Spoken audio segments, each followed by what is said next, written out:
Buenos días, compañeros y tutor. Hoy les vengo a hablar sobre la partida doble. Mi nombre es Rosa María Libero Betancourt, estudiante de la Universidad Abierta y a Distancia, UNAD, y estudiante de Contaduría. Les vengo a hablar sobre el tema de partida doble, qué es, cuáles son sus funciones, sus principios y sus leyes. Bueno, seguimos con el concepto de qué es la partida doble. La partida doble es el principio fundamental de la contabilidad descubierta por el monje Luca Pacioli, en donde afirma que la sumatoria de los débitos debe ser igual a la sumatoria de los créditos, independientemente de que el registro sea simple o compuesto. A Luca Pacioli no fue el que creó en sí la partida doble, sino que fue el que supo explicarla en su totalidad y agregarle más conceptos. Tenemos entonces el concepto de registro simple. Es donde nos dice que es aquel en donde se afectan dos cuentas en una transacción comercial. Y el registro compuesto es aquel donde se afectan más de dos cuentas en una transacción comercial.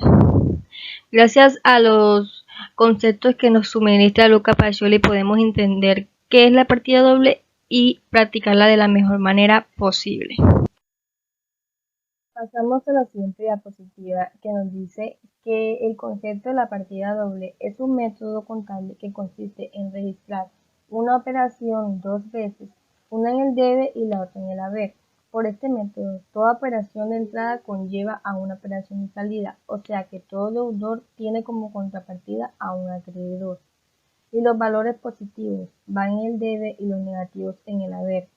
Las operaciones contables se realizan mediante los llamados asientos, que son la forma de anotar operaciones en el diario, y tiene un debe a la derecha y un haber a la izquierda. Bueno, ahora vamos con los principios de la partida doble. Los principios de la partida doble nació de un hecho económico entre dos partes y se basa en la teoría de no hay deudor sin acreedor, es decir, que si compro un producto yo seré el deudor y si mi proveedor será el acreedor. Eso hay que tenerlo muy en cuenta a la hora de practicar los ejercicios. Algunos de los principios fundamentales de la partida doble son de que no hay deudor sin acreedor ni acreedor sin deudor. Toda persona que recibe algo debe a la persona que da o entrega, y todo el valor que ingresa es deudor y todo valor que sale es acreedor. Toda pérdida es deudora y toda ganancia es acreedora. Para que estos principios se tengan en cuenta, hay que seguir una serie de reglas para poder mantener el orden. ¿Cómo mantenemos el orden? Para seguir estos principios fundamentales y llevarlos a la práctica, hay ciertas reglas que se deben seguir para mantener el orden, como lo dije anteriormente, las cuales son, bueno, cuando se hablan de personas en una entidad financiera, si se recibe algo, nosotros como personas somos deudor y aquella persona que da o entrega es el acreedor. Por ejemplo, si a esa persona le entregan 30,000 pesos y se lo da un crédito financiero, entonces tenemos del lado deudor la parte del dinero que lo vamos a reflejar en bancos. Y del otro lado vamos a tener a la parte del acreedor, que puede ser un tercero o puede ser, como en este caso, una institución financiera. Bueno, ¿por qué es importante la partida doble? La partida doble es fundamental para establecer una conexión entre los elementos contables de una empresa y poder analizar su salud financiera para luego tomar decisiones estratégicas. Es decir, es la base de la dualidad económica en contabilidad y parte integral de la ecuación patrimonial, para que no hayan enredos y todo sea legal. ¿Cómo funciona la partida doble? La partida doble se basa en que todo hecho económico tiene origen en otro hecho de igual valor, pero de naturaleza contraria.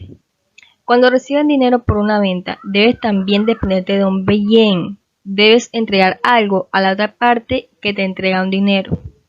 Y cuando prestas dinero, el que recibe tu dinero prestado debe, y a cambio, tú tienes en un haber un derecho a tu favor.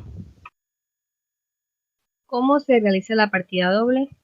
La contabilidad se realiza a base de asientos. Un asiento es la anotación de una operación de la empresa que tiene un significado económico. Cada asiento siempre va a afectar dos o más realidades en nuestra empresa. Por ejemplo, si tengo una deuda con un proveedor que me ha vendido unos muebles por 50 millones y por otra parte tengo en mi caja 50 millones, si cancelo esa deuda van a suceder dos cosas. Primero, que al proveedor que le debía ya no le debo nada y la cuenta con ese proveedor tendrá saldo o pesos. Que los 50 millones de pesos que tenía en la caja ya no los tengo, pues los he pagado y ahora en la caja tengo 0 pesos. Esa es la segunda opción que podría pasar. Gracias. Para finalizar con la presentación, tenemos un ejemplo de la partida doble que suponemos que pagamos una deuda al banco que teníamos por un valor de 500 pesos. El registro sería cuentas, obligaciones bancarias y caja. En la débito, en la obligación bancaria van los 500 pesos y la caja va en créditos. Las sumas iguales deben de dar 500 pesos en ambas partes. Como hemos debido retirar el dinero de la caja para pagar al banco y por ello se disminuye el pasivo. Como el activo, la caja, es de naturaleza crédito, la salida del dinero se contabiliza en su lado contrario, en crédito. Y el pasivo, porque es obligaciones bancarias, como es de naturaleza crédito, disminuye por su lado débito. Gracias. Espero que les haya quedado un poco claro sobre lo que es el concepto de la partida doble, lo que abarca la ley y sus principios, y que siempre es importante contar con un acreedor y con un deudor, porque sin estos dos no podemos tener un ejercicio práctico en los asientos contables. Gracias por su atención. El tema del cual escogí fue ecuación patrimonial. La ecuación patrimonial es la relación matemática que nos permite comparar los activos de la empresa con el pasivo y el patrimonio de esta. La empresa posee la parte positiva, que son los bienes y derechos, la parte negativa, que son las obligaciones de pago, y el patrimonio neto, que es lo que posee la entidad. ¿Qué es la ecuación patrimonial? La ecuación patrimonial es la comparación que se hace lo que la empresa tiene y lo que debe. En pocas palabras, la ecuación patrimonial es una igualdad en la medida en que los activos son iguales a la suma de los pasivos y el patrimonio de la empresa. La fórmula de la ecuación patrimonial es activo igual a pasivo más capital. Sabiendo que los activos son los bienes y derechos de la empresa, los pasivos son las deudas de la empresa con terceros como proveedores y el patrimonio son los aportes sociales. Fundamento de la ecuación patrimonial. La empresa es independiente de los socios que la conforman. La empresa puede operar solamente requiriendo una serie de activos como pueden ser los dineros en efectivo, las mercancías, las materias primas y las oficinas y construcciones. Esquema o representación gráfica de la ecuación patrimonial. Como pueden ver en la gráfica, en la parte izquierda se ven los activos y en la parte derecha se encuentra el patrimonio y el pasivo. El activo tiene que ser la suma igual entre el pasivo y el patrimonio. Por ejemplo, tengo en activos un activo de 50 millones y tengo un patrimonio del cual es de 30 millones.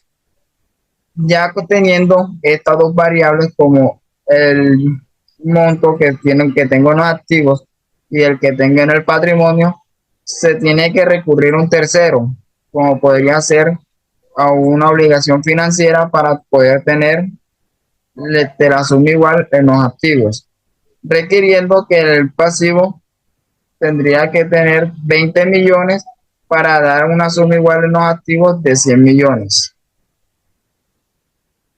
¿Qué pasa cuando la ecuación patrimonial no se cumple? Cuando la ecuación patrimonial no se cumple, se podría deducir que la empresa se encuentra en quiebra, ya que las obligaciones de la empresa no pueden estar muy elevadas a los activos que la empresa tiene. Muchas gracias. Cordial saludo, mi nombre es Wendy Nayeli Quiroz Quintero y voy a hacer la presentación de activo, pasivo y patrimonio.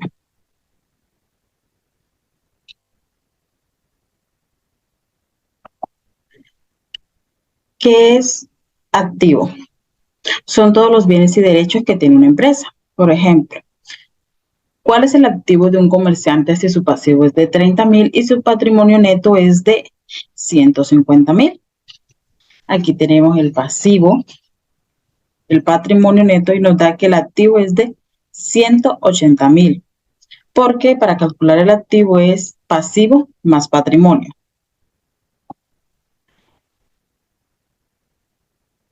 El pasivo son todas las deudas que tiene una empresa por pagar, por ejemplo, deudas con proveedores, impuestos, préstamos bancarios, salarios por pagar. Por ejemplo, ¿cuál es el pasivo de una empresa si su activo es de 20,000 y su patrimonio neto es de 8,000? Tenemos acá activo 20,000, patrimonio 8,000, nos da un total de 12,000 pesos el pasivo. Porque para calcular el pasivo la fórmula es activo menos patrimonio. Y para finalizar, tenemos patrimonio, que son aquellos recursos que son de la empresa y no tienen que devolverse. Ejemplo, si el activo de una entidad es de 100,000 y su pasivo es de 50,000, ¿cuánto es su patrimonio? Tenemos el activo 100,000, el pasivo 50,000, y para calcular el patrimonio es activo menos pasivo, nos da el patrimonio, nos da un total de 50,000 pesos el patrimonio. Eso sería todo. Muchísimas gracias. Hola, cordial saludo. Mi nombre es Ruth Marina Leal Hernández, estudiante de Contaduría Pública. ¿Qué es el ingreso? El ingreso es el incremento de los recursos económicos que presenta una organización, una empresa o un sistema contable y que constituye un aumento del patrimonio neto de los mismos. Por ejemplo, si tengo una empresa en total, lo que recibe la empresa por la venta de sus productos se llama ingreso. Tipos de ingresos. Se pueden clasificar en diversas categorías como lo son ingresos públicos, ingresos privados, ingresos ordinarios, ingresos extraordinarios, ingresos totales, ingresos marginal, ingreso medio. Ingresos públicos. Los ingresos públicos son todas las percepciones que obtiene el sector público, su importancia en que permiten al gobierno contar con los recursos necesarios para funcionar y atender necesidades de población. Ingresos privados. Los que atañen a la empresa privada o los grupos privados tengan o no fines de lucro. Ingresos ordinarios, aquellos que se obtienen de manera consuetudinaria, es decir, habitual, como los salarios y pagos regulares. Ingresos extraordinarios son aquellos que provienen del evento, acontecimientos imprevistos o inesperados como la emisión de bonos del gobierno o ganarse la lotería. Ingresos totales. Podemos decir que son todos los ingresos recibidos por una compañía determinada de tiempo en el momento en que tiene una compañía como producto su actividad económica. Ingreso marginal es el cambio en el ingreso total que se produce cuando la cantidad vendida a una entidad, es decir, al incremento del ingreso total que supone la venta adicional de una unidad de un determinado bien. Ingresos medios. Los ingresos medios son el resultado de dividir totales entre el número de unidades producidas. Si todas las unidades se han vendido al mismo precio, es evidente que el ingreso medio será igual al precio. Egresos e ingresos. Como podemos ver aquí están los egresos y los ingresos de cada uno pues serán cada uno de los ejemplos que tenemos. Muchas gracias. Ay, José.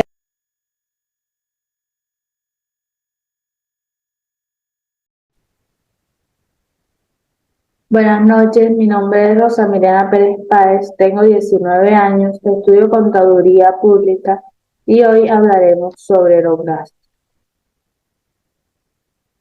¿Qué son los gastos?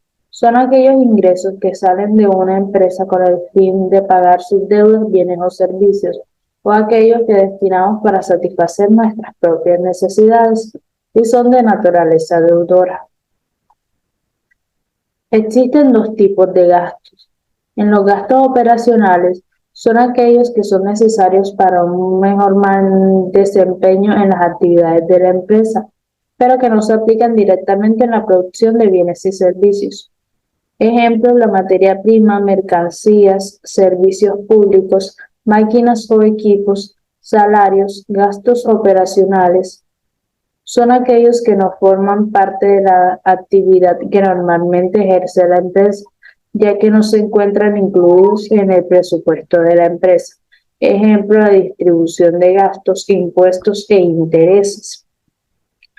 En la clasificación de los gastos tenemos los gastos fijos, que son aquellos que no varían, es decir, que serían iguales a largo y a corto plazo.